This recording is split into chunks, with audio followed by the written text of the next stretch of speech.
पाकिस्तान में सियासी लोगों के ऊपर करप्शन के इल्ज़ामात लगना कोई नई बात नहीं है, और करप्शन हुई भी पाकिस्तान में इतनी कि अगर पाकिस्तान में कर्ज़ों का मजमूई बोझ देखें और लोगों की हालतें ज़ार देखें तो लगता यही है कि बहुत ज़्यादा मिस अप्रोप्रिएशंस की गई, मिस यूज़ किया गया अथॉरिटी को और पैसे का नाजायज़ इस्तेमाल किया गया।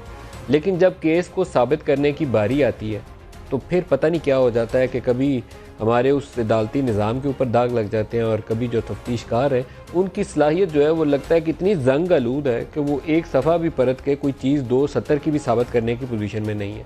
और पिछले 1.5 साल के अंदर तो ये ख़ास तौर पर खुल के चीज़ आई। 90 की दहाई में पाकिस्तान में जितनी हुकूमतें बनती और टूटती रहीं, करप्शन के चार्जेस पे ही टूटती रहीं और बनती रहीं। और फिर जब मामला आता था, अगली हुकूमत बनती थी तो पहली हुकूमत ने जो इल्ज़ामात लगाए होते थे वो धो के साफ़ करके क्लीन स्लेट के साथ एक नई हुकूमत बना देते थे। या नून लीग की हुकूमत गई, पीपल्स पार्टी की आई तो 30-40 बंदे नून लीग का साथ छोड़ के पीपल्स पार्टी के साथ बैठ गए, कभी इनको साथ छोड़ के काफ लीग में बैठ गए और कभी फिर दोबारा से पीपल्स पार्टी और PTI का हिस्सा बन गए। अब मसला ये है कि ये खेल कितनी देर पाकिस्तान में खेला जाएगा। अगर किसी ने चोरी की है तो उस चोरी की सज़ा उसको इल्ज़ाम साबित करके शफाफियत के साथ सज़ा दिलवा दें, ताकि ये चीज़ तो खुलकर साबित हो जाए कि इस बंदे ने इतने 100 अरब की करप्शन की थी तो उसकी हमने अदालती निज़ाम के ज़रिए साबित किया और पता चला कि इसने 100-150 अरब रुपया पाकिस्तान को नुकसान पहुँचाया और हमने इसको जेल में डाल दिया। अब डॉक्टर आसिम के ऊपर 462 अरब की करप्शन का इल्ज़ाम था, उसके बाद 46 रुपये की करप्शन भी साबित हुई, जो अफसोसनाक मुकाम है। क्योंकि मेरा अपना ख्याल है कि उस ऑयल एंड गैस सेक्टर के अंदर ठीक ठाक करप्शन की गई, लेकिन जिसने भी की दुनिया के बंदे ने किसी अल्लाह के बंदे के ऊपर कुछ तो साबित करते, कुछ भी साबित नहीं किया।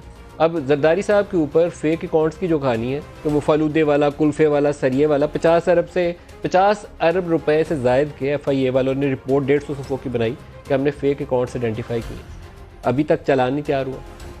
अब ये ज़िम्मेदारी एक जर्नलिस्ट की तो नहीं है, जिस सरकार के अदारे बनाए हुए हैं उसी के नीचे निज़ाम है और वज़ीर-ए-आज़म से लेकर नीचे हर वज़ीर तक इस मामले में पूरा आज़ाद है कि हर एक बंदे को कहे कि चोर और डाकू है और उसने 100 अरब रुपया खा लिया, किसी एक पे 100 रुपया साबित तो करो।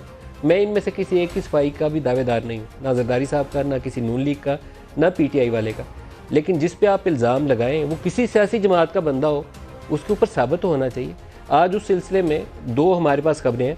पहली खबर यह है कि SN इकबाल साहब को पकड़ लिया गया है। नारोवाल के अंदर एक स्पोर्ट्स सिटी बनी और उसके अंदर उन्होंने कहा कि आपने नाजायज़ इख्तियारात का और फंड्स का इस्तेमाल किया, उसके ऊपर नैब वालों ने उनको पकड़ लिया। ठीक है, पकड़ लिया।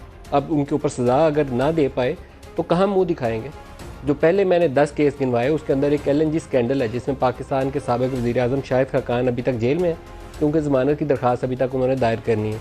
दूसरे उनके मिफ्ता इस्माइल थे जिनकी आज ज़मानत हो गई है। दूसरी आज की खबर ये है 7 अगस्त से अंदर रखा हुआ था, आज ज़मानत हो गई। फिर या तो अगर इतने आप तीस मार खान थे तो उस LNG स्कैंडल के अंदर जो अरबों डॉलर पाकिस्तान का चला गया था उसको साबित करके मिफ्ता को कुछ 100 साल के लिए जेल में डाल देते कि पाकिस्तान का सरकारी ख़जाने का इतना नुकसान कर दिया। अगर इतनी सलाहियत नहीं है तो फिर आप बंदे को पकड़ते क्यों हैं जो उस पूरे निज़ाम के ऊपर सवाल उठ जाए। तो ये आज हमारे प्रोग्राम का फोकस मेन रहेगा। और दूसरा, जनरल परवेज़ मुशर्रफ, क्या हुकूमत उसके ऊपर सुप्रीम कोर्ट के अंदर जाकर ये अपील दायर करेगी कि इस सज़ा को आप ख़त्म कर दें। ये एक सवालिया निशान है क्योंकि हाई कोर्ट के अंदर, इस्लामाबाद हाई कोर्ट के अंदर ये दरख्वास्त लेकर गए थे कि अभी सज़ा का फ़ैसला ना सुनवाया जाए क्योंकि इनके साथी जो हैं, अबैटर्स जो हैं, उनके ऊपर अगर पूरा सज़ा का अमल ना हुआ तो हमें डर ये है कि जनरल मुशर्रफ छूट ना जाए।